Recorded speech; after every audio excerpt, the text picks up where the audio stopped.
Again, we're gonna review some of the information from last week. To start, if you can, I need everybody to mute their mics temporarily because I can hear you in the background. If you can, mute your phones, mute your computers. I can hear people talking in the background. Yes, sir, it's because, it's really because I'm in CVS. Remember I told you I'm in CVS waiting for my prescription to get filled. Okay. All right, can you mute your mic real quick? You could keep your camera on, but just mute your mic. Okay. All right, I'm doing it now. Okay, thank you. Okay, thank you, brother. I have a question. Sure. Yeah, as a host, can you meet up everybody? Can I do what? Can you control? Can you meet everybody? Yeah, can you control the mute and allow who speaks, allow who don't speak, so that way you have more control over the people who's speaking. You know what I'm saying? I can. At the same time, I would prefer that you mute yourself. Okay? Because if I mute you, then anything can happen. You understand? And also, so I want to make sure. You would have more control if you mute everybody else, so you allow the person who you want to speak, and then they speak, and then while they're done speaking, you mute them, you let the next one speak. You know what I'm saying? It's a lot easier. Understood. And also, would you be able to? I just didn't put that device on. And also, this is. Go ahead. And also, are you able to share your screen so we can see stuff that you're teaching us? I didn't share my. First of all, I didn't share my screen yet. Okay. And the reason why I didn't share my screen is because I was taking attendance. Oh, okay. All no, right? nah. I'm talking about like when you, like example, to take better notes, like what you teaching, if you can see it. What you want me to? You said to reverse my screen. Example, if you. I'm not using the chalkboard. Okay, I'm not using the chalkboard. Look, I'm using notes. Okay. I'm not using the chalkboard. If I was using the chalkboard, it'd be behind me. Yeah, that's what I meant. That's what I meant. You guys can see it. Unfortunately, that right there would look opposite because it's the computer, right? Okay. Now, the way I'm sitting, guess what? Everything is on the left-hand side. You can speak. This is not what you see. No, tell him. Right? I thought you. That's like if you was driving a car, it looks like you're driving from the other angle of the car. Another. If you have so if I did that, guess what would happen? What he say he's using? All the words would be backwards, and you'll be looking at me saying, "How could you fix that?" That's the computer. That's the camera. What did he say he's showing? Okay. A book or what? So this is why I'm using notes. So you guys that's good note takers, I'm giving you this right here. Okay? This is where I'm coming from. Curriculum. All right?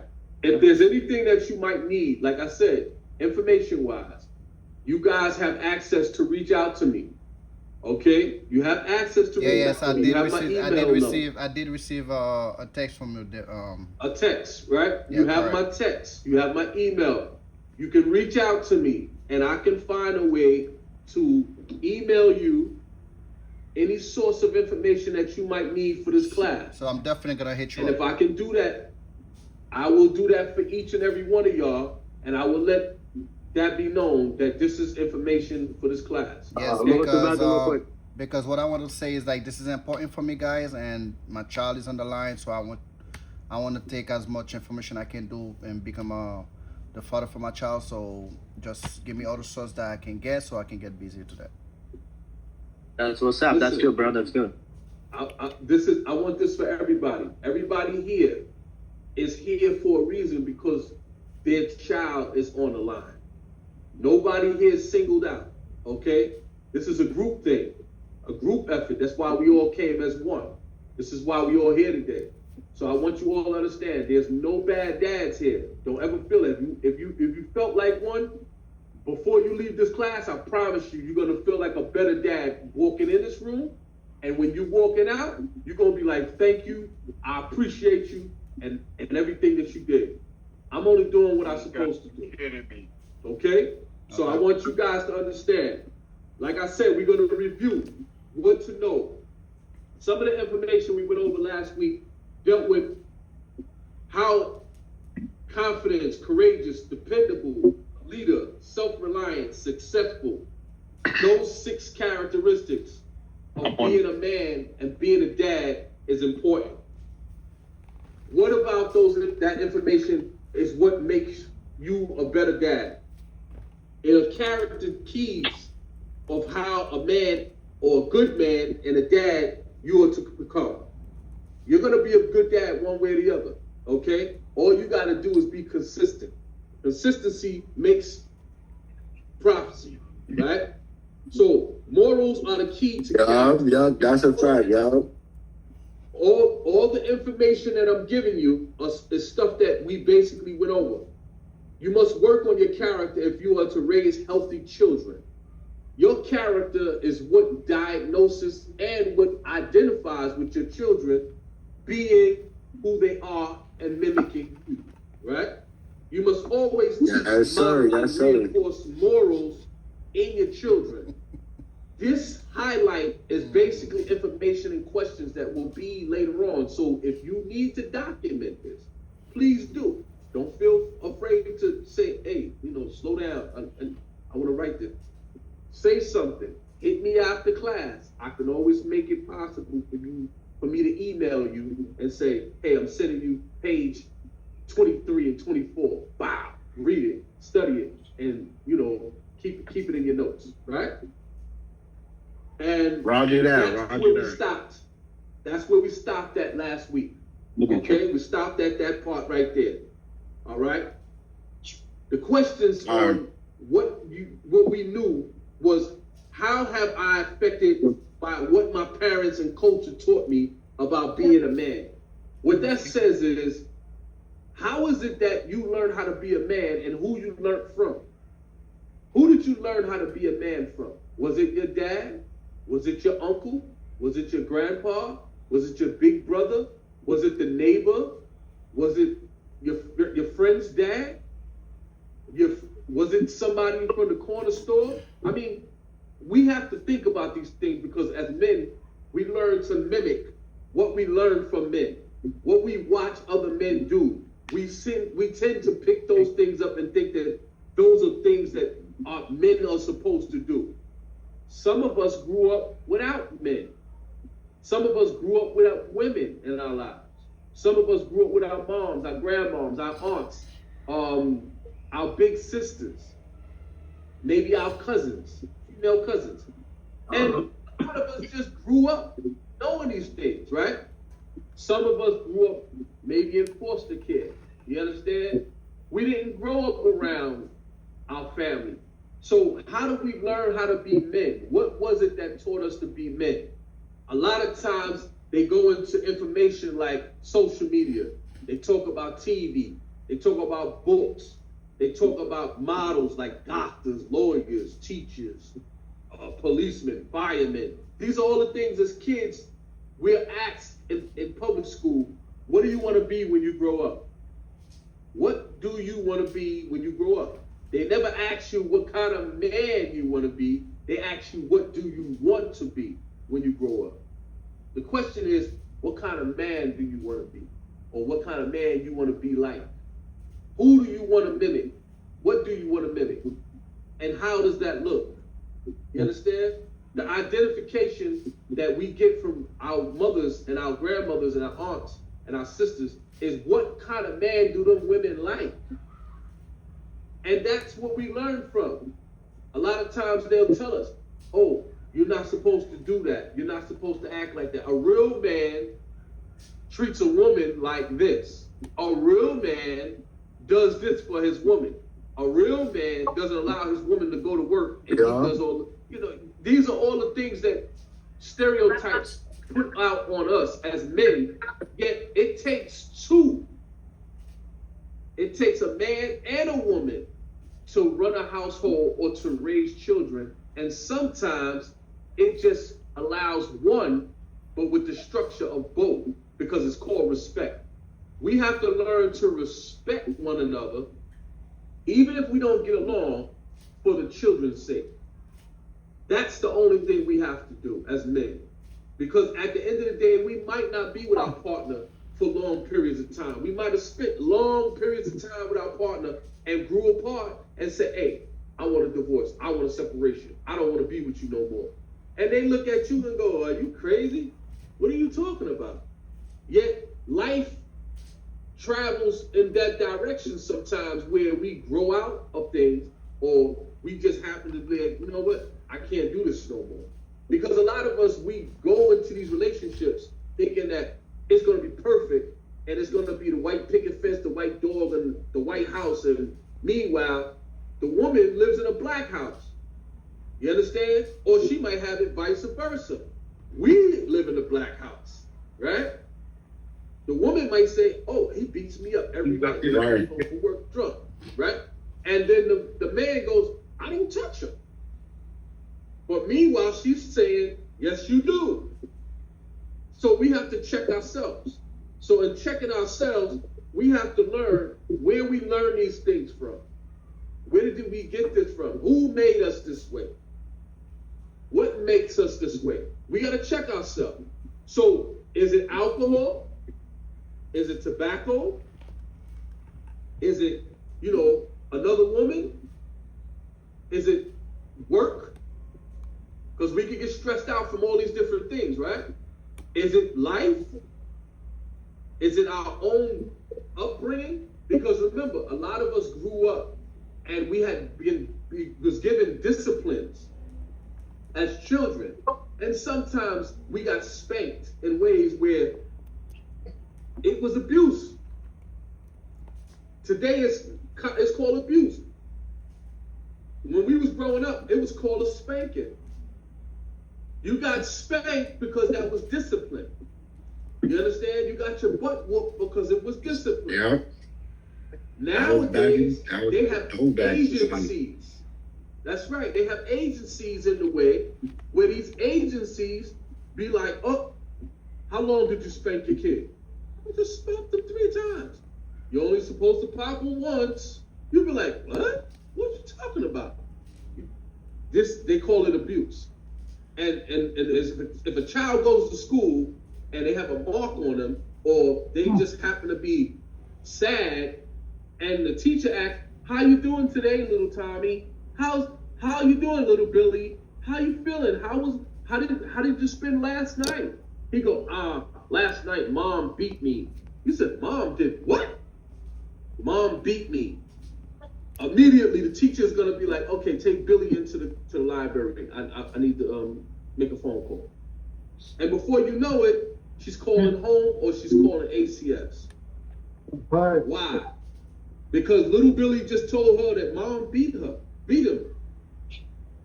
Billy could have been exaggerating, which means that Billy could have exaggerated what mom did. Mom could have just said, Billy, stop. Stop, Billy. That's it. And walked away. Billy felt some type of way that mom gave him a spanking and told him to go about his business. And she said, mom beat me. Mom beat me. It's a difference between a beating, right? So these are some of the things that happens that causes cases that we go through and we wind up in a seat that we're sitting in. Or it could be another situation. It could be the woman again. The woman could be mad, or she could be angry, or she could be feeling something in her ways. And sure enough, these are the things that take place. All they got to do is say XYZ. And XYZ means he did this, he did that. And before you know it, who's at the door? 911. And if 911 gets a call that you did something, they're going to ask you to step out. Once they actually step out, you know they're about to put you under arrest. Once they put you under arrest, they're going off of her story, and that's it. Once you get a chance to tell your story is basically telling them what didn't happen, yet why didn't you call the police? Because you didn't feel there was a reason to call the police because you was minding your business. Yet she felt like, oh, I know how to hurt you. I'll cause you to lose your job. Or I'll cause you to get arrested. Or I'll cause you to lose visitation to your kids. Yeah, let's see how you like those apples. And then before you know it, you're sitting on the case, right? Now you're sitting on a pillow with nails in it. Now that you're on a pillow with nails in it, how do you get yourself out? You got to think outside the box. You got to always go back to the beginning. And that's what family origin was talking about in the first session. We spoke about family origin. We talked about where we came from. This is where this is going, being a man and a dad. Okay? Who did you learn from? What did you learn from them? What did they teach you? What is it that you got from them that you can take and you can teach your children? That's it. Those are just some of the things. Other things are the 5 character traits to begin working on to become a better dad, right? A lot of traits we always got a check off point that we go, oh, my dad used to spank me. I'm not spanking my kids. My mom used to feed me once a day. I'm giving my kids 3 meals and plus 5 snacks a day. My uncle used to make me sit on rice. I'm just going to give him. I acknowledge on that screen. Is that a little bit middle? You Best understand? contact you with, if that's the right one. Yeah, that's the right one. So this is what it is. There as well. Okay? And also These are just some of the things. gonna confirm it inside. These are just some of the things that we do. Okay? On top of that, we just want to make sure that this is how we do that. And in the process, we move on from there. Which traits do you want to pass on to your children? Are they good traits? Are they bad traits? How do you figure that? How do you look at those traits? You understand? These are just some of the things. I had to mute everybody because he was still in the, the pharmacy, and he accidentally pressed the button. So that's what that is. Which morals do you want to teach, model, and reinforce in your children? Because when we're talking to our children, we got to reinforce these positive images in them so that they understand where these things come from. And then sometimes we got to be honest with our children and let them know how we grew up and what we grew up in so that they know the difference between how they're growing up and how you grew up and why you do the things you do and work so hard and bust your butt to make a better life for your children so that they don't have to struggle like you had to struggle. Okay? That's just some of the things that being a man and a dad is about. Some of the other things that being a man and a dad talks about. It says, one of the best things you can do for your children is to teach them lessons about being good men and being a good dad. Teach these lessons through what you do and say. These lessons will help your son be a good man and a dad, and your daughter to look for good traits in a man who might become a dad for her children.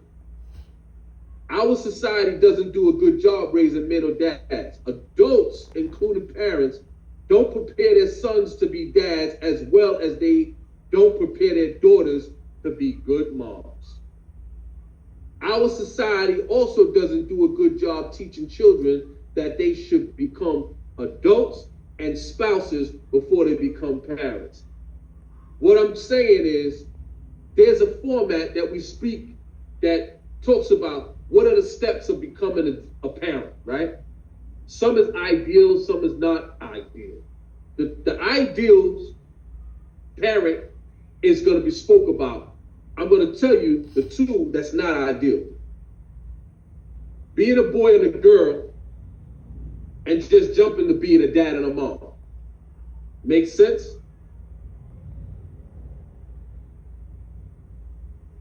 Yes, it does. It does. And it doesn't make sense, actually, because you don't just go from being a boy and a girl to being a dad or a mom. If he Okay? say yes, he does. He laughing. Put in work, bro. Kind of like it was my situation though, so kind of it resents with me. Right. So it says being a boy or girl, going to a man or woman, being a dad or mom. Does that sound good?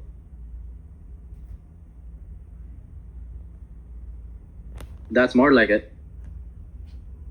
No, I do not sound More good. like it. My man, good. I'm glad you said that. It's a format. Pay attention to the format, right? Here we go. Now I'm gonna give you one. It's really one. It's not two. One ideal. Pay attention. Boy, girl, right? Man, woman. Growing up. Husband, wife, I'm on the phone. dad, mom. You see those four? On the phone. You see those four stages? Those four are the stages to an ideal parent. Why? Because being a boy or girl, that means you're a child. You have to learn to grow up to become a man and a woman. Then you have to be married, which is ideal in society. You got to be a husband and wife. And a husband and wife comes together to make children, which makes you a dad and a mom. Get it? So that's the ideal format of being a parent. That's the stage of being a parent in society, okay? So remember that. The fact of being a child does do best on average when they grow up in a home with their two married parents. This is what they say. That every child's supposed to grow up in a home with married parents, father and a mother. That's as true today as ever. Tons of research proves this. Remember where they're coming from. Statistics. This is research. Okay? While you might not be married to your children's mother, there's no reason why you can't tell your children they should get married before they have their own children. Now they're pushing marriage on people by telling them, I didn't get married, but you know it's okay if you get married. Because that's a parent for you. A parent wants the best for their child no matter what. They look for the best for their child no matter what. Even if it's one of the principles that they don't believe in. They still try to make sure that their child is happy and they go through life happy no matter what. Okay? So these are just some of the principles. If this is some of the information that anybody needs later on, just keep me abreast it and we'll go through it, okay? Handling emotions, what to know. It says many years ago, a report in CNN told the awful story of a man who entered a home in Atlanta and killed all members of a family except one, a 10-year-old boy. The boy locked himself in an upstairs closet to escape the killer. The police found him as they searched the home after the killings. Outside the hospital where the doctors had examined the boy, a reporter interviewed the minister of the church the boy's family had attended. When asked how the boy was holding up, the minister said with his face and voice full of pride, if he wasn't a man before, he sure is now. The minister likened this trauma as a rite of passage into manhood. American boys learn to deny their feelings from an early age. Nowhere in the lesson taught more than a sports. During the first soccer game that one of the children of the creator of Fathering in 15 ever played, the dad of one of the boys playing that day kept yelling at his son because the boy chose not to play.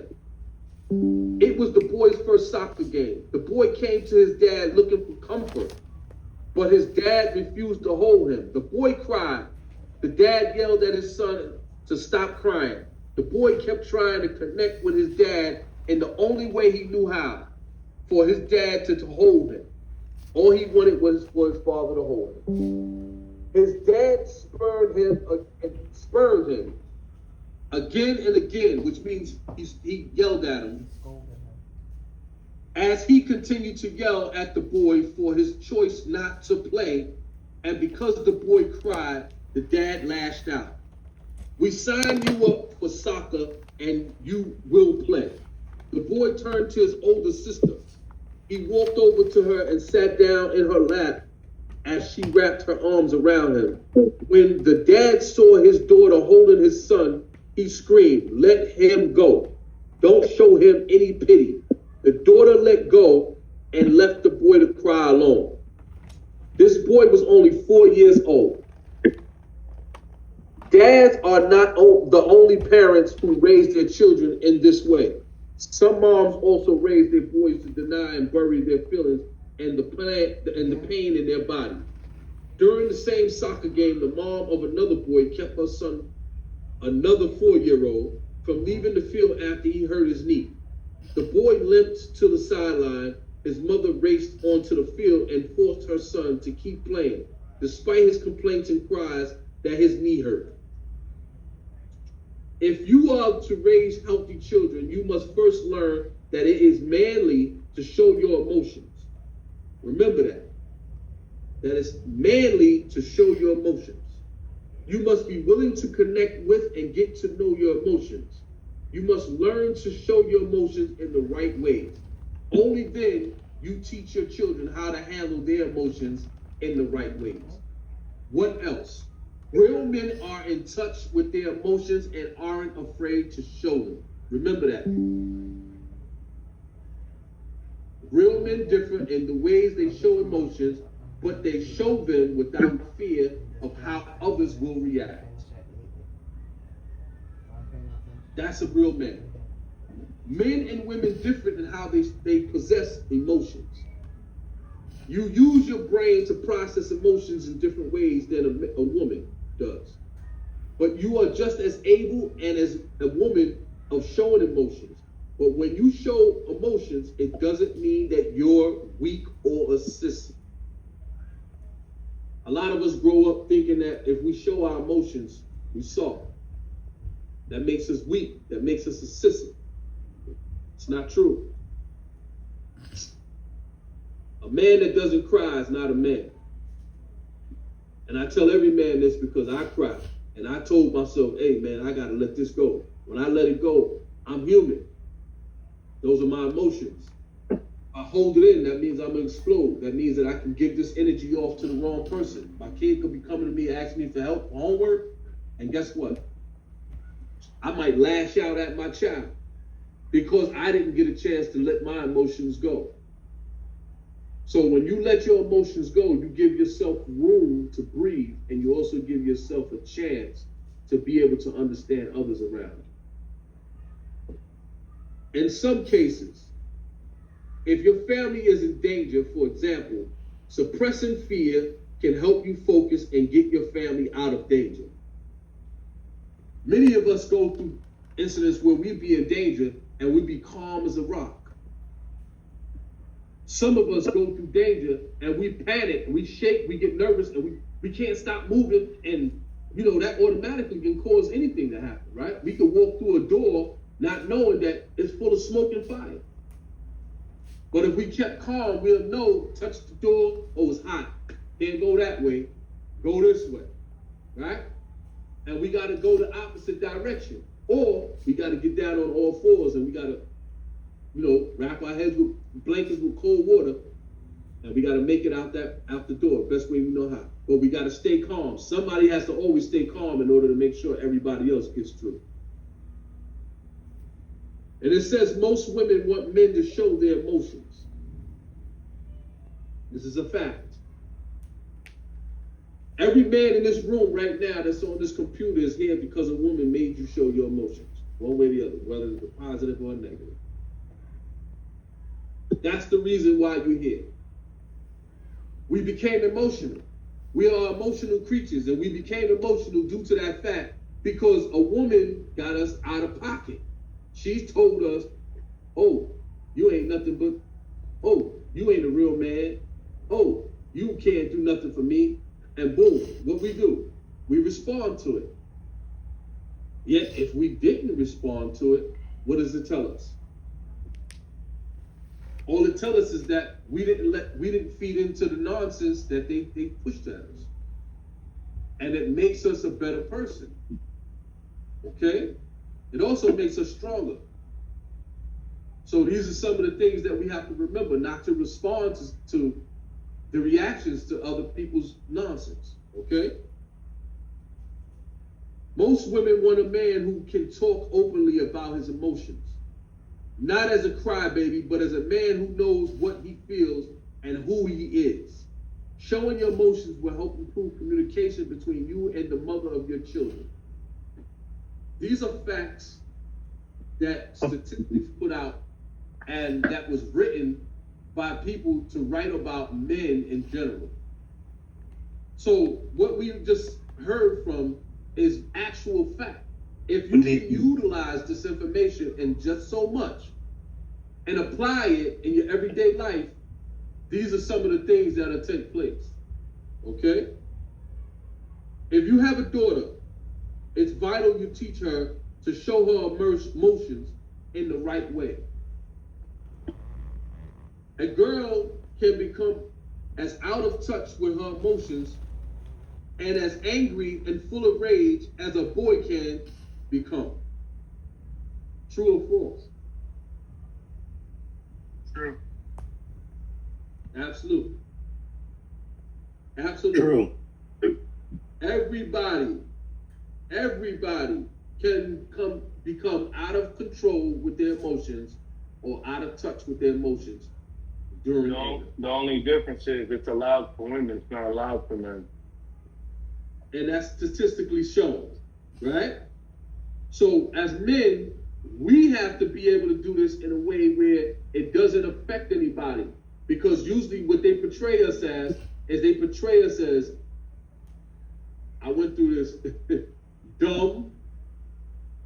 They consider us dumb, dangerous, and distant. That's what they consider us. The 3 Ds. Later on, we'll talk about the 3 Ds. Okay? And that's one of the reasons that they consider that, our emotions. Because they think that when we get angry, the first thing we want to do is punch something. We want to put a hole in something, right? We want to break something. We want to knock something out, right? We want to hurt somebody. This is what they say. This is why we have to show difference. Again, it asks the questions. How was I raised? To show or not to show my emotions? How many people was raised to show emotions or not to show emotions?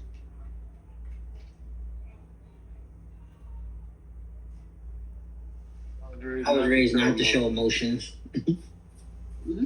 Yeah. As men, that's what we was raised, right? We was raised not to show emotion because they said it makes us weak. Didn't we speak about that? Yeah. Isn't that something that I mentioned? It shows that you're sissy. You're weak. If you show emotions, you're soft. It's not true.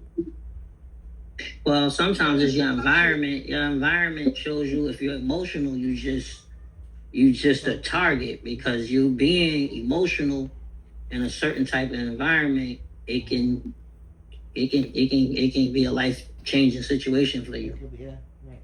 Absolutely. Yet we have to learn how to control that. Just Right. like we have to learn to control our environment, right? So when we go into our environment and we control our emotions through our environment, because I'm a product just like you're a product, right? We all products of our own environments, right? So in the process of being a product, we have to learn how to control the environment we in so that we don't become the environment we in. Sounds correct? These are some of the things as men we have to do. That's what makes us the bigger man, because when we step on that pedestal or we step off of it, our friends is like, yo, come on, man. I got this big bottle of motherfucking Don Julio. Yo, we got XYZ going on. Come on. You walk into that room with the Don Julio and forget what happened the night before. The next day, somebody's knocking on your door saying you raped somebody and she was underage. What happened? Who did this? How did it happen? You can't remember. You had Don Julio. Remember, I was Don Julio. I don't know nothing. But everybody else pointing at you. And you saying, yo, son, That's wild. I don't remember nothing. I don't remember none of that. And they all saying, yo, son, you was wilding. You saying, I can't remember. But the girl said, you did it. And then they saying, underage. Immediately going underage, right? That's the whole you. That's how we learn to control our emotions. Sex is a part of our emotion. And when it's out of control or it's not being controlled properly from the environment we in, we can put ourselves in harm's way. And I just use that as an example because we all men. And that's one of those examples that all men go through. Besides a woman saying you put their hands on me. He slapped me. He punched me in my face. Oh, right? That's the first thing they say. But look at who's the victim. You are. You the victim. Because there's women that abuse men. Okay? And men do not put their hands on women. Yes. Isn't that fundamentally wrong, though?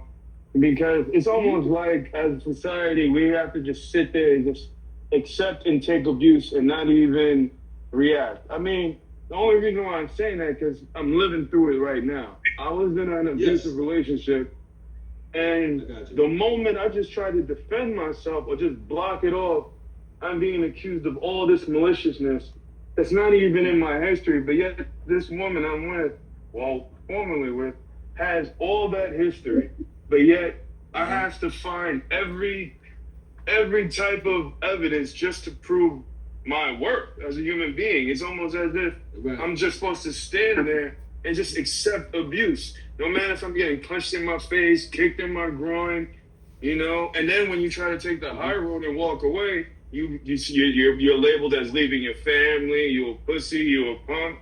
Like, how does one even deal with that? How do you confound that? Like, and you know, like, how to process that? I can give you personal experience because I've experienced it myself. Okay. Especially when you've been taking it for years, and then you just swallowing your pride just because you want your daughter to have a family, and yet because you go to the gym and you're a big black guy, nobody's gonna believe that this woman is putting hands on you. It's like, and you know, and for a man, it's even harder for a guy to even admit that because it's like, all right, I'm a man. Like, am I really in an abusive relationship? Am I a victim over here? You know, because nobody's gonna believe me. I bench 250, but then they will just, and their excuse is, well, she's a woman, it's not gonna hurt. If a man on the street is 150 soaking wet and they smack me, I'm still gonna knock them the fuck out. Yeah, and honestly speaking, and thank you for that, Brother Brian. I appreciate you for that, man, because a lot of people will be afraid to admit the fact that they were in abusive relationships being a man, because again, those are our emotions, right? Those are characteristics of emotions that we're sharing as men. We're not supposed to be abused. As men, we're not supposed to be taken advantage of. As men, we're not supposed to let nobody bring us down to our knees. Yet, as men, we are brought to our knees. Why? Because these same women have our children, and they know what we're fighting for. If it wasn't for the children, we can get on a plane and disappear and never come back. Never look back. Damn right. I would never, person wouldn't even be in my atmosphere. That's right. And this is what I went through. I went through this because I couldn't walk away from my child. And because she knew this, she took the advantage of me until I said, okay, you want to take advantage of me? We're going to take it to the courts. I showed up at every court date. I was there whenever they said I owed. You know, I mean, this experience has shown me why most men just walk away. And it's not like they're walking away from their kids. They're walking away from a situation for self-preservation. And you hit it on the nose. You hit it on the nose. And this is what the courts will tell you to do Yet at the same time, they put child support in play so that these people still get some type of restitution as they consider it, because that's what child support is restitution to a woman that basically think they got it over. And it's only for a period of time.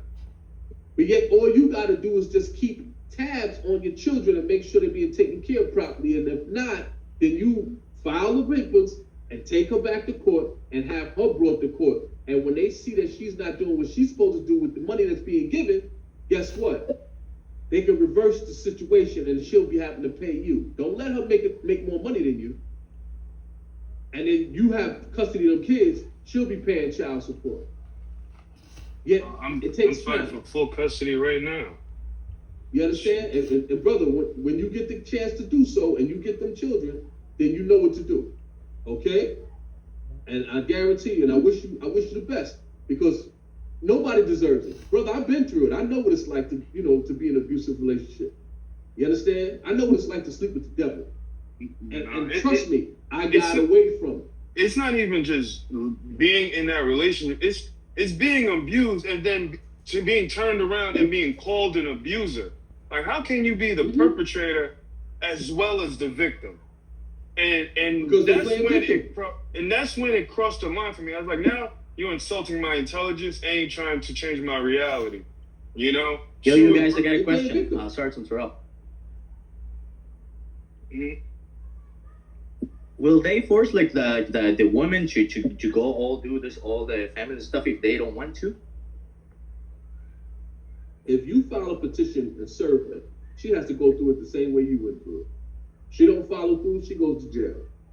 No, I'm saying like let's say besides all the criminal stuff and besides that, and then maybe ACS want her to do stuff in the core family and stuff. But if they don't want, like, will they force them to do it? You know what I'm saying? What did I just say? They will. If you file a petition and you serve her properly and she's received it, she has to go through the same process.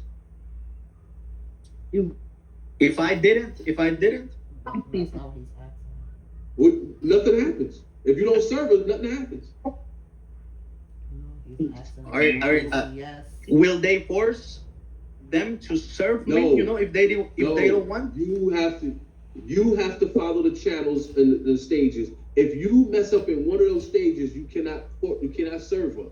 No, Once you serve her, she's served. If she don't show up in court, that's a bench warrant, which means that they'll send the marshals to come and get her. He's asking. But you gotta have probable cause. If you don't have probable cause, brother, I'm government sorry, is you forcing just didn't his follow the wife steps properly. No, because I think I was saying this. Is that my criminal case is coming to an end, and I don't know. ACS referred me to you guys, right? I'm doing all this program, but I don't know what they're gonna do after this. So that's where I'm stuck. This right here is just to secure you safety net. When the paperwork comes and you have a blank spot on it, now you have something to put in its way. Got it? Okay. This is what this class is for. Because the woman is basically saying, you're a monster. You ain't this, you ain't that, you ain't this. But if your class and this information is showing that you're doing what you're supposed to do and that you are learning or supposedly learning, because you basically already know how to be a dad. Right. But the thing is, you know, all relationships are messy, right? And maybe at some point you got into a point where things happen, you know, and then the law was involved and stuff, and they later on thought about it and they said, oh, I should have done that, and will the ACS or all these people force them to go through still with the family court stuff and all that? Remember what I just told you. If they're filed, she has to go through it. Okay? Simple as that. You mess up on the paperwork, that's your fault. That means start from the beginning. Okay? And let's not hope she don't put no more paperwork on you, because then you'll be back in the same situation all over again. Get it? I'm prime experience, man. Okay? I'm almost 60 years old, brother. In the process, I've been through it. I got 8 children, 8 grandchildren. Okay?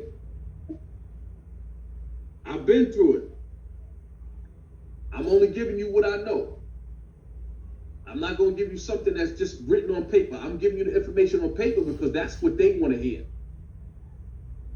But per se, if I had 2 hours to chop it up once a week with y'all in a men's group and we talk, I want everybody to tell me how you feel, where you feel, and give me your gut honest opinion on what you think you're going through, because that's what counts the most to me personally. Yo, Okay? I really. I want to really talk about like the stuff like happened to me, right? But you know, I got this feeling like Slow down. I'm just giving it to you verbatim, Right. so that you understand where we coming from. And I want you to know, it's not that I don't want to listen. I want to hear. I want to hear what's wrong and be able to help you. Yet I want you to know the purpose of this information and the guarantee of this information for your case and your case in general. They don't care. ACS does not care about if and what you feel about what happened to you. They want to know about what you're going to do moving forward. How you're going to move forward with this information, or what you're going to move forward now. Because the they thing don't right know now, if you did it or didn't do it. where I'm stuck right now is that you know, my criminal case is coming to an end, and right now I'm stuck. I don't know what ACS is going to do. Again, next. hear me out, sir, Mr. Garcia, please, hear me out. Understand what I just said to you, okay? And don't take this no way funny. I'm trying to tell you, it's not about that, okay? They don't care. Your case could be dismissed today or tomorrow, I guarantee you. You know when they're gonna tell you? When you finish this class. Did you understand what I just said? The internet went off. The internet. Can you repeat that? I said they can find out that your case is going to be dismissed today or tomorrow. When do you think they're going to tell you? They're not going to tell me. When you finish this class, that's when they're going to tell you. I'm being real with you. Yeah, but if I know that my case is dismissed on the criminal side, they were gonna know it, right? But I'm still gonna go through with this class. I'm still gonna go through. You know what I'm saying? That's the point I'm trying to tell you. It doesn't matter, right? You're going to get through this one way or the other. You're going to get through this. Yet what I'm trying to make you see is that they don't care. Their whole thing is you're a case number. You understand? You're a case number. The most sensitive person now to you is me. You know why? Because I'm just like you. I'm just like you. I'm like every one of y'all on this computer. I have good days, I have bad days. I go through issues in my life. I go through marital problems. I go through everything you go through. And I've been through some of the things that you guys are going through, and I've gotten over that. So that's what makes me a facilitator to you, so that helps you get through what you're going through. Yeah, the thing is that you know, I'm trying to explain that the criminal public defender, they say mostly I'm out of the picture right now. It's just you wait what ACS is gonna do and what gonna say. So I'm like, it's a waiting game. It's a waiting game, and it's gonna be a waiting game. You understand me? And that's just one of the things that's gonna take place. Okay? Now.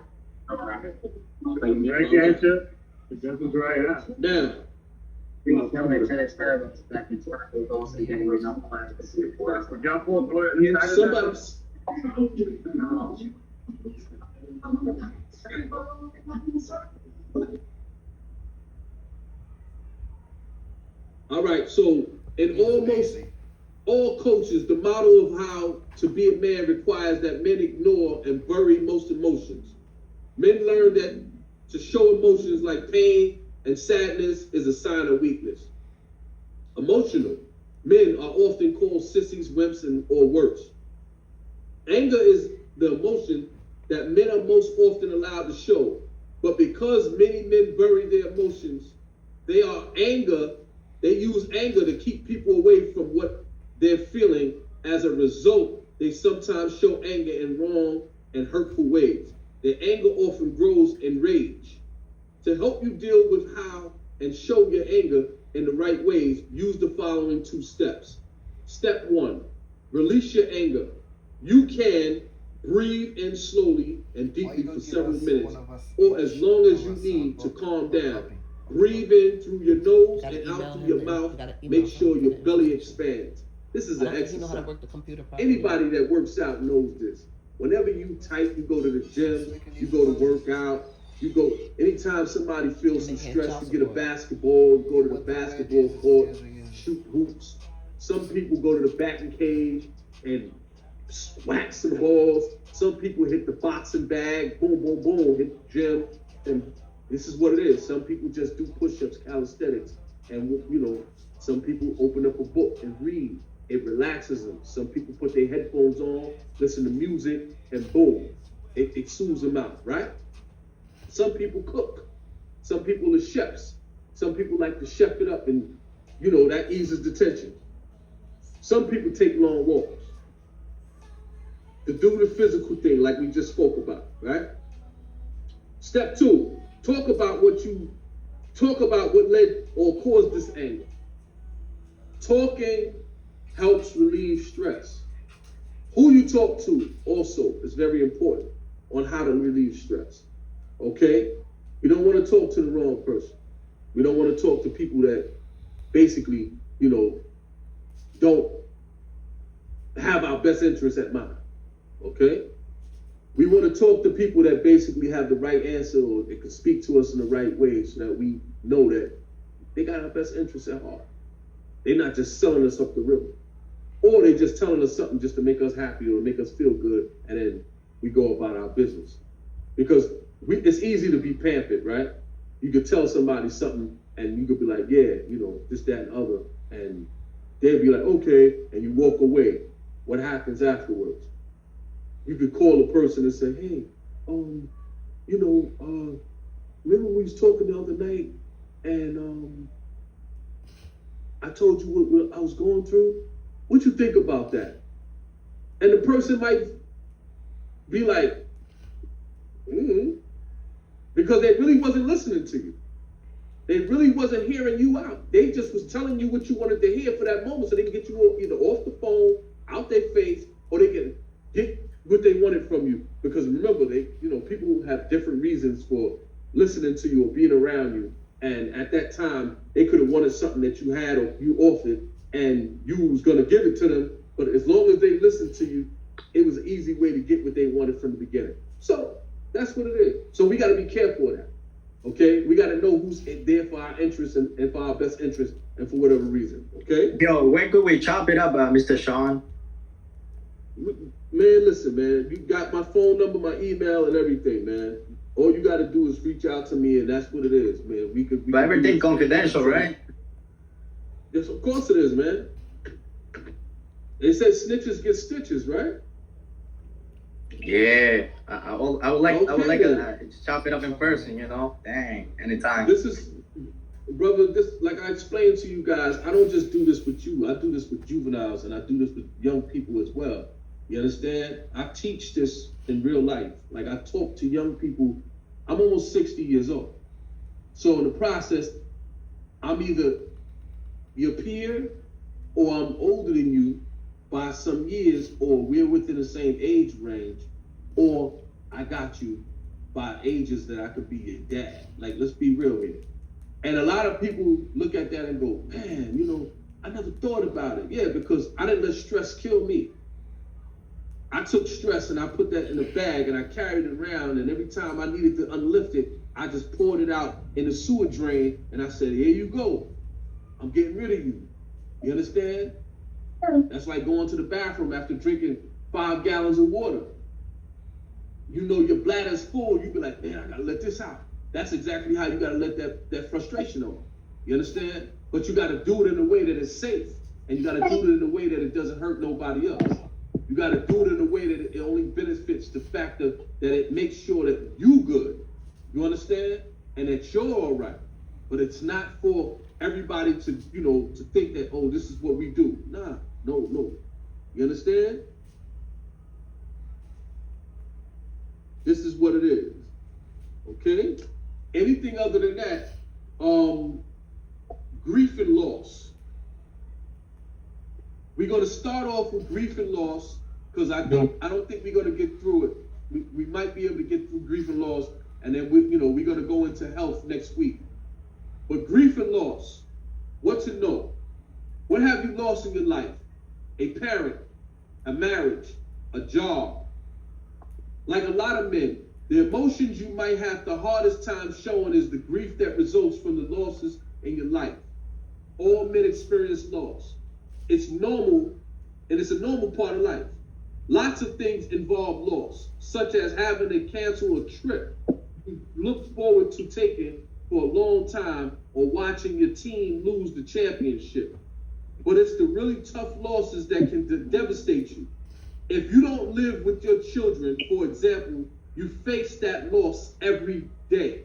That's us.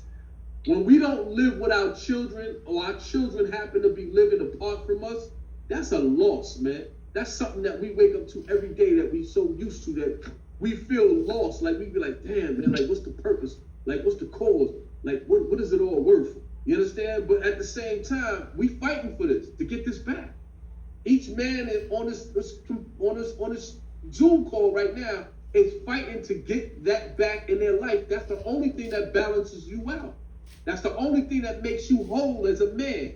Once you give that energy off and you put that energy to be incubated for 9 months, and after 9 months it comes into this world and you take a look at its face and you hold it in your arms and you love it and you care for it and you caress it and you say to yourself, oh man, this is the most beautiful thing in the world, man. Yo, I never thought things could be this beautiful. Preach, Mr. Sean. Preach. I'm teaching, okay? I'll let you deal with church on Sunday. In the process, these are just some of the things that we do and we see and we learn. And that right there puts a hole in us. For real, it's touching. Now what we gotta, you're saying. we gotta, yes, we gotta try to fill that hole. And in trying to fill that grief of loss, we are all going through what brought us there. What brought us to this grief and loss? What did I do to bring me here for me to lose the access to my children? You understand? So these are just some of the things we have to think about. And in thinking about these things, we have to think about also what not to do again, ever again. We have to learn to be disciplined with ourselves. You understand? Not to do those things again so that we don't put ourselves in these situations. Okay? And this is what loss and grief talks about. Loss creates griefs, right? The feeling of process that you must work through. Denial of loss, sadness over it, anger about it, and finally acceptance of it or part of the grief process. When you grieve loss, you will work through the stage of the process that many men get stuck in, which is anger. A lot of times when we go through these griefs and losses, we get so angry at ourselves for allowing this to happen that we don't give ourselves that, and I'm going to use the word grace, of accepting and getting over it so that we can move forward. This is what happens when we get angry. We get stuck, okay? The challenges for most men in that they have never been taught how to grieve. Most of us never been taught how to grieve. We all know grief is anger, tears, emotional obscurity, and physical destruction. That's how we grieve. You understand? I watched it.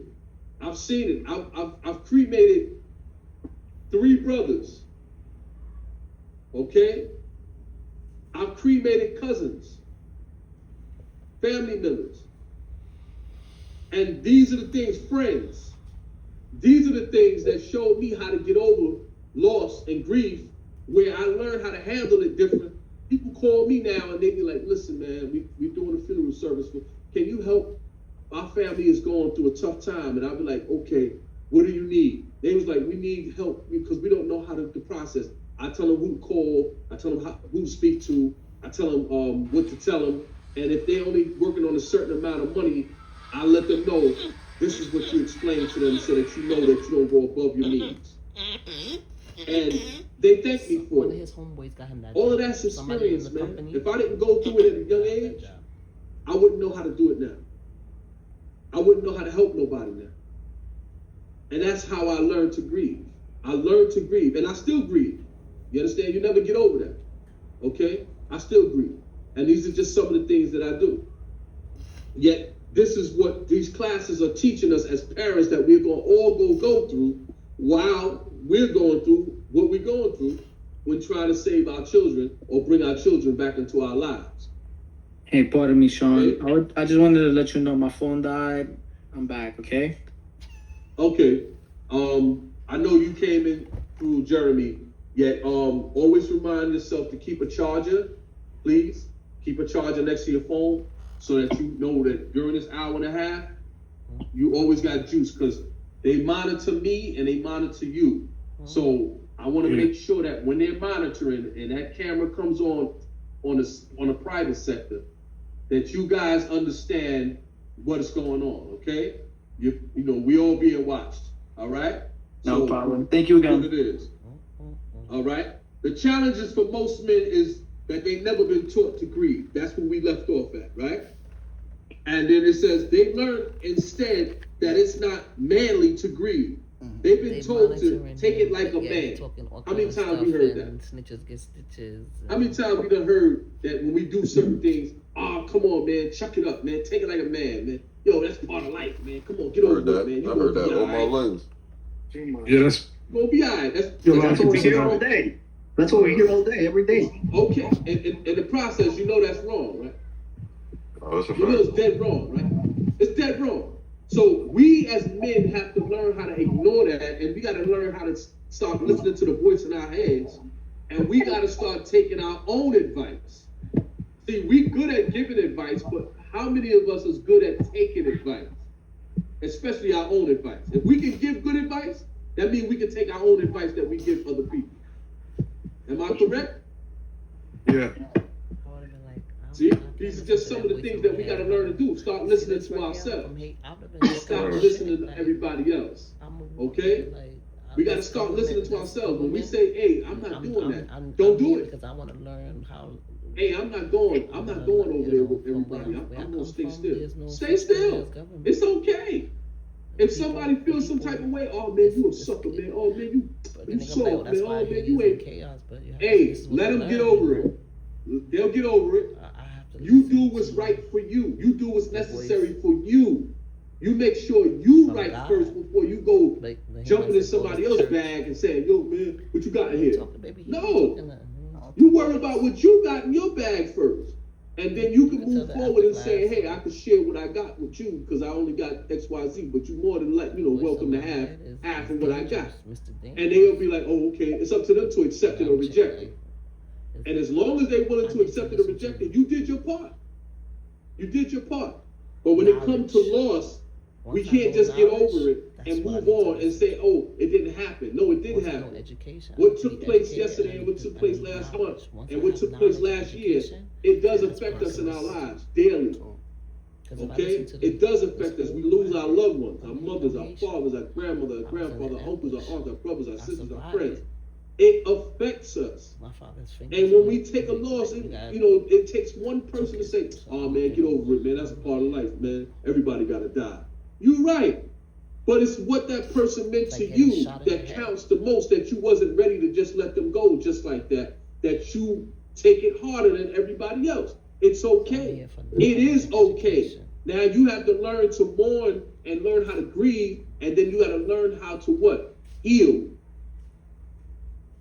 And when learning how to heal, that's the process of grief and loss. So I want to point out the fact that I would like to point something out about grief. Since we're talking about grief and everything, Yes. I would like to point out, like, a lot of times, it don't really go away. Like, you could be It doing doesn't. good, bad. It doesn't go nowhere. Mhm. Like, and that's really what I feel like it bothers you the most when you're doing good. Yeah, and you In my gotta opinion. always be, yeah, and how I learned to deal with that grief, because my brother was murdered on Thanksgiving Day in 1991. My son was only 1 year old. My second born son was 1 year old, turning one. And what I learned about that was every year around Thanksgiving, I become very emotional. My mom don't even celebrate. She goes missing. She might wind up in a casino in Atlantic City or something. You know, my mother she goes somewhere totally different. Her baby was taken from her in 1991. My brother, my youngest brother, was taken from me, and I never got over that. I never got over it, and I said to myself, oh man. But every day I talk to myself on how to become stronger on that situation of loss and grief. And a lot of people be like, how do you do it? How do you do it? I said, I talk to my brother in my head. I mention his name, I look at his picture, and I talk to my brother in my head. Yeah, a lot of times, so I don't mean to cut you off, but yeah, no, that's definitely a good way. As if you just live as if they never left. You live as if they never left, like a lot of times. Yes, But absolutely. it's crazy because we know they're in the dirt, but at the same time, we just live, Yes. you know what I'm saying? We, like, you know how we live, I ain't gotta say too much. What if Right, you it's do especially, it's spiritual, What if and it's nothing spooky about it. Right. You understand? Because as Yo, long can I as say you something mention about person's the name- topic? Oh, yeah, we're talking about it. So as long as you mention the person's name and you always think about them, they live through you. You can't listen to That's how grief and loss is dealt with, and how you learn to heal, but you never get over it. I'm just telling you. And that was a good what's- point. You understand? For the brother that definitely mentioned that, you never get over it. You never get over that. Just like somebody never get over you. So now we're talking about not getting over something. Think about the women that we had children with. Do they really get over us? Even though they say they hate us, and we no good motherfuckers, and excuse my language, right? And we, oh yeah, you're no good, this and that. Oh yeah, you deadbeat dad, and but deep down inside, what you think they saying? They wish they was with you. They wish they had you back in their life. Why? Because you gave them something that nobody ever gave them. Not true. Right, I You think gave them something they can never get rid of. That is not true. right, I That's think, how real it is. yeah, you're definitely right. I think that most girls, they feel like it's ideal to just be with the person they had a kid with, but it'd be like other stuff in a way that they just can't lock in. True fact. Yet at the same time, deep down inside, don't you think they got ears that they listening to somebody else too? Yeah, They listening to somebody definitely else's 9 times out of opinions, 10. and they falling a victim to somebody else's opinions. Yo, you could do better. Oh, girl, you could. You need a baller. I mean, all the different things. We done heard everything under the sun, right? We know what the sayings are, right? Because this is a two-sided street. Trick. It's not just about dads, it's also about moms and how they get affected too, and how it affects us, because it does play a role on us. And then later on, they get sidetracked and they go a different route, and they treat us like nonsense and garbage. And then later on, they be regretting it and so like, damn, I wish I would have never. How many women in our lives wish they never disrespected us and made us feel like the men we are today, right? But deep down inside, are they going to admit that? No. Because if they did, we wouldn't be here. They had to fall if they Am I correct? There you go. We wouldn't be here. I learned this from my mother. I learned this from my mother, my aunts, my sisters. I learned this. That's like, I learned this by watching them and their mistakes. Preach, like- preach, Mr. Concrete. that's like when And my I said it to son, myself over and over again. I said, yo, man, that's crazy. And they used to say, what are you talking about? I said, y'all showing me everything not to do I don't know if you should with a mention woman and y'all the ones she- doing it. if she I don't said, put you that's on some nuts. stuff, she's And they be like, get out of here, get out of here. And I'm like, co-parenting yeah, I am getting out of here. I'm co-parenting getting lost. with you good, And and she don't but put you on my child ears support, stayed open, that means and I that learned she- something. So now I know what she- to do and what that- not to do. I know what to she's say and what over- not to say. she's I know over when you. to say it, She's over you. and I know when And, not you to know, say it. I remember last time you That's said, like, why the first time we But the ones that do met in all person, that just is the like, ones that's shoot bitter. your shots and get back. You know what I'm saying? It's fall back. That's all you gotta do. Shoot your shot. If it comes back around, you take another chance. And if she stopped, then you know it was me. That's it. Other than that, get out of there, man. Bail out. That's how real it is. You understand, fellas? We down to 4 minutes left in the class. Okay? We stopping at grief and loss.